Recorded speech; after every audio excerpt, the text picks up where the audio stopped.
একটা অন্য কোনো জায়গায় যে স্টেবল হবো।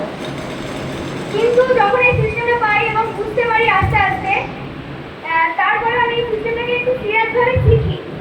শিখতে শিখতে আমি এখান থেকে স্কুটি অ্যাচিভমেন্ট করি, পার অফ মাই রিসার্চে আমি আবারও মাই রিসার্চের একটা জোরদার ড্রাইভিং করে নেব। বেশ কয়েক বছর আগে এরকম হাতে মাইক নিয়ে এত দূর কেউ যদি সামনে থেকে বলতেন কথা বলার জন্য, আমি সেটাও পারতাম না।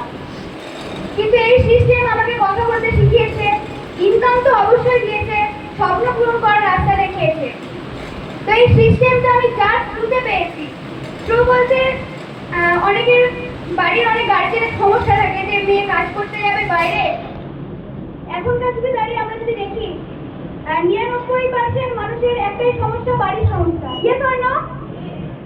কিন্তু সেই দিন আমার মা আমাকে কাজে পাঠিয়েছিলেন এবং আমাকে শিখতে সাহায্য করেছিলেন। আমার মা আজকে হলে উপস্থিত হয়েছেন। আমি আমার মায়ের জন্য একটা জোরদার ক্লাসিং